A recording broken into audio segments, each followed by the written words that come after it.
In September 1985, the Parents Music Resource Center, PMRC, formed out of concern for the dangers of music on the American public. The PMRC's founders identified the most offensive musicians and lyrics in the hopes of instituting a rating system for music, much like the one that existed for movies.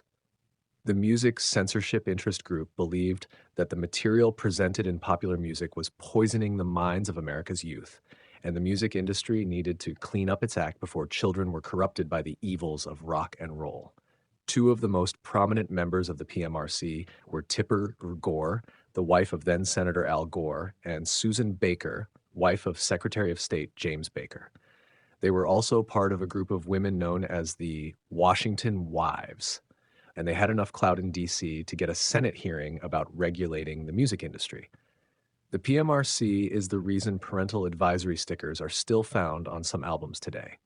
Before it got to that point, Congress listened to some of the so-called controversial musicians singled out by the PMRC. One of the controversial artists, rock star Dee Snider from Twisted Sister, faced off with the PMRC and broke down their arguments one by one in a public forum. Snider's speech to Congress didn't save rock and roll or any other kind of music from advisory labels, but he definitely made an impression and got in some good punches as he made it clear he wasn't going to take it anymore. Snider showed up to testify in a cut-up t-shirt and jeans. The other musicians who appeared before the Senate subcommittee in 1985 wore suits. While John Denver and Frank Zappa both sported professional attire, Dee Snider sat down to address the group in a stereotypical hair metal look. Snider had on a black t-shirt cut off into a tank top and jeans. He didn't try to hide his wild rock and roll hair either. Snider's characteristic bleach blonde, wavy hair bounced around as he spoke to a captivated audience. All three musicians delivered articulate speeches, but given his appearance, Snider's well-presented and meticulous response was a surprise, proving that neither the PMRC nor the committee should have expected an easy debate. He also pointed out he didn't drink, smoke, or do drugs of any kind. Snider implied Tipper Gore had a dirty mind. In his testimony before the Senate, Snider directly addressed Tipper Gore's contention that Twisted Sister's song Under the Blade was sadomasochistic and about bondage. The song, according to Snider, was written for the band's guitar player, Eddie Ojeda, who was having surgery. Tipper Gore, however, claimed there was a sexual message in the lyrics. Your hands are tied, your legs are strapped, a light shines in your eyes, you faintly see a razor's edge, you open your mouth to cry. Snider told the committee Ms. Gore was looking for sadomasochism and bondage, and she found it, indicating the bondage was a metaphor for fear. Snider later wrote for the Huffington Post that he enjoyed the raw hatred I saw in Al Gore's eyes when I said Tipper Gore had a dirty mind. Al Gore was also on the Senate subcommittee. Snider later got Senator Gore to admit to liking John Denver and Frank Zappa, although he wasn't a Twisted Sister fan. Twisted Sister's song We're Not Gonna Take It received a lot of attention from the PMRC, but in a bit of a twist, the actions found in it, or at least in the video, mimicked cartoons. In his opening remarks to the Senate subcommittee, Snider stated the video was simply meant to be a cartoon with human actors playing variations on the Roadrunner Wile E. Coyote theme. Each stunt was selected from my extensive personal collection of cartoons. Snider questioned whether the PMRC confused the lyrics with the video when it came to the intent of the song, pointing out there was no actual violence mentioned. He told the committee Tipper Gore lied about Twisted Sister's merchandise. Snider highlighted a statement from Tipper Gore where she accused Twisted Sister of selling twisted t-shirts, saying, "You look at even the t-shirts that kids wear and you see Twisted Sister and a woman in handcuffs, sort of spread-eagled."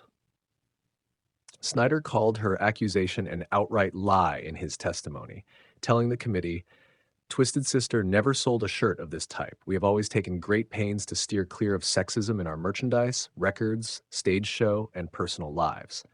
Furthermore, we have always promoted the belief that rock and roll should not be sexist but should cater to males and females equally. He challenged Tipper Gore to produce such a shirt, and when asked about it again by Senator Al Gore, Gore clarified for the record that the word T-shirts was in plural, and one of them referred to Twisted Sister and the other referred to a woman in handcuffs. Snyder stuck to his guns, insisting Tipper was referring to Twisted Sister, before Senator Gore changed the subject. The song that kicked off Tipper Gore's music crusade was Prince's Darling Nikki from the album Purple Rain. Gore's 11-year-old daughter was listening to the song when Gore heard lyrics that referred to masturbation. By the time the PMRC appeared before Congress in 1985, they had selected a list of songs dubbed the Filthy 15, which the group said demonstrated how dangerous music could be. Songs on the list included Darling Nikki, as well as Twisted Sisters' We're Not Gonna Take It, Madonna's Dress You Up, Cyndi Lauper's She Bop, Venom's Possessed, and others. Overall, the list was full of songs the group thought promoted violence, sex, promiscuity, the occult, or drug and alcohol abuse. The group wanted a rating system to reflect this by placing a DA for drugs and alcohol, O for occult, S for sex, and V for violence on albums to warn about problematic lyrics. Snyder argued lyrics weren't the only thing about music that mattered. When asked by the committee chairperson, Senator John Danforth of Missouri, if parents know what is on the albums they buy their kids or that kids buy themselves, Snyder was blunt when he admitted it didn't matter. Snyder stated he didn't know everything on each of the albums he listened to, and even on the albums he knew well, the lyrics didn't make him do bad things. According to Snyder, I know that AC/DC, one of my favorite bands, sings a lot of songs glorifying hell and damnation. I am a Christian. I do not want to go to hell, and I do not want to be damned for all time. But I do like the feel of the songs. The lyrics have no effect on me. Snyder pointed out that We're Not Gonna Take It was used as part of a United Way campaign. The song We're Not Gonna Take It by Twisted Sister was used for a United Way advertisement in 1985, a promotion that seemed to counter ideas that the song was inherently inappropriate. United Way was creating a program called Changing American Family that was divided into different segments of family development. The nonprofit wanted to use snippets of the song and the video because they believed the clips from the Twisted Sister video would be used to introduce the teenagers segment in the program. We hope that the video's introduction with the demanding father will be a lighthearted way of talking about communication with teenagers. Snyder told Congress there were some very simple ways to figure out if a song was appropriate, none of which involved labels. When asked how he would find out if a song was right for a kid to listen to, Snyder gave 3 options. First, he'd look at the cover. Well, quite simply, as a parent myself and as a rock fan, I know that when I see an album cover with a severed goat's head in the middle of a pentagram between a woman's legs, that is not the kind of album I want my son to be listening to. Second, he'd read the song list and lyrics. If I read a title on the back of, say, Somebody's Ice Cream Castle, a title called If the Kid Can't Make You Come, whatever it is, I realize that is a sexually explicit song. By just looking at the cover, looking at the lyrics, looking at, I should say, the titles, that should cover just about all bases. Finally, he'd listen to it. The few albums that do not express their intentions on the cover or in the song titles, I think a parent could take it home, listen to it, and I do not think there are too many retail stores that would deny them the ability to return the album for something different. Snyder corrected a committee member on a Supreme Court ruling. During Snyder's testimony, Senator Ernest Hollings from South Carolina asked him about different perceptions of obscenity and vulgarity. He read part of a Supreme Court verdict in the Pacifica case involving the Federal Communications Commission, famous for the role George Carlin's 7 Dirty Words played in it. In the case, the Supreme Court ruled that patently offensive, indecent material presented over the airwaves confronts the citizen not only in public, but also in the privacy of the home. The individual's right to be left alone plainly outweighs the First Amendment rights of an intruder.